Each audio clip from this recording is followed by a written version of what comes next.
An enormous sweep of the Bear Creek Greenway began today to clear out years of built-up garbage and debris, and only NBC5 News was there.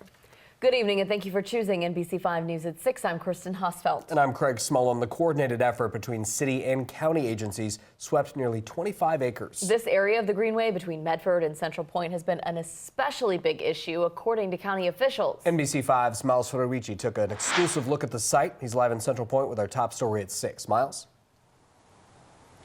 Craig, Kristen, so earlier today I was out here watching as hand crews and dozers were carrying in loads and tons of garbage and debris into these here dumpsters. We can kind of see right now we've got some remnants of what was carried out. These big guys have been holding tons of garbage that have been just carried from the people who have been living here. Now, those people were addressed by police and were asked to leave. They've been given recommendations on where they can seek help. But what is remaining and will be hopefully cleared out by tomorrow is the remnants of a very hazardous material that crews have to be careful and watch out for.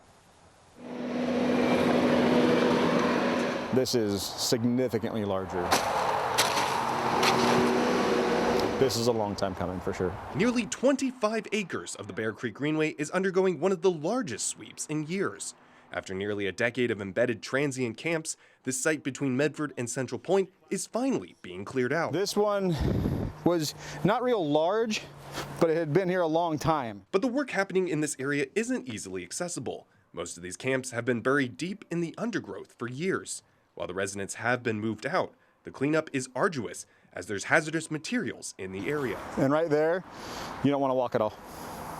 Okay. Is that the bathroom? That's the bathroom. Occasionally we come across booby trap sort of situations where people are trying to probably protect their camps, but it's a hazard to us when we're trying to go in to clean them out.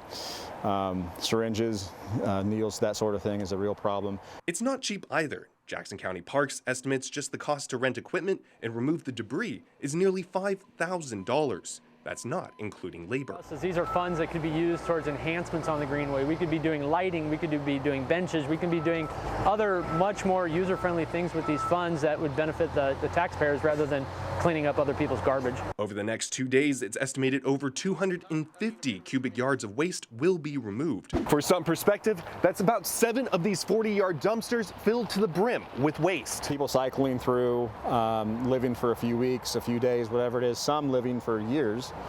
And so this just starts to accumulate. Law enforcement says there's still no one solution to stop the flow of trash or those who shelter in the Greenway.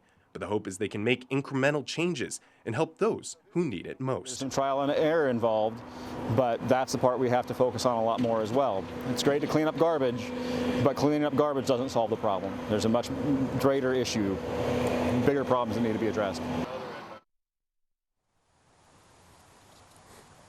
Now, while this cleanup cleared out tons of debris, it was also an effort to allow crews to access this area so they can begin fuels reductions work and prevent any possible fire hazards. These crews will be out here again tomorrow to hopefully clear up the remainder of what we see in all that's left in there. Live in Central Point, Miles Federici, NBC5 News.